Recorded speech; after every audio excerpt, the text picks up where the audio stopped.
Dahil grabe po yung hirap, yung pagtsatsagan nyo po na magtrabaho dito para maiangat nyo lang yung buhay natin. So, saludo po ako sa inyo. Ganito nung pupunta kami sa mga ibang lugar dati, naglalaro kami sa Gilas dati.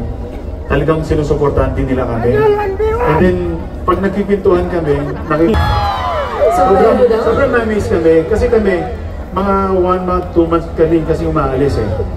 And namimiss namin yung mga mahal namin sa buhay. Lalo-lalo pa kayo mga nagtatrabaho dito na ilang years na sila nandito, nagtatrabaho. Yes. Para lang sa mga, sa pamilya natin. So, yun, love you again.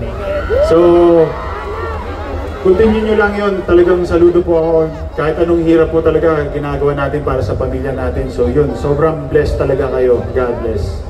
Tama. Saludo po talaga tayo sa mga, yung tinatawag nating mga makabagong bayani. Yes. Makabagong bayani. Yung ating mga OFWs. Mark, ano bang nilulook forward mo sa iyong career bilang isang sikat na basketball? Bilang tinitingala namin na sikat na basketball player. Sa akin kasi more support na ako sa anak ko eh. Dahil siguro na dinabat ko sa pagyayabang, medyo nakuha ko na talaga yung gusto ko sa basketball. So for me, talagang sinusupport ko yung anak ko na makuha niya rin kung ano yung nakuha ko sa PBA. Pag hindi man, basta sinabi ko niya tapusin yung pag-aaral niya, yun yung pinaka-importante kasi na matapos yung pag-aaral niya. And yun, basta magkaroon lang siya ng discipline sa sarili niya. So yun lang ko. Talagang support ako sa dalawang anak ko ngayon. Yun yung focus mo. Ilang taon na ba yung anak niya?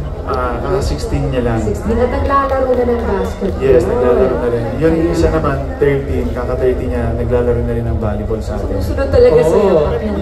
Yun talaga naman ang goal natin bilang magulang. Na maipasa natin yung ating talento at mas mahigitan pa tayo ng ating mga anak. Tama. Diba? Tama. Grabe.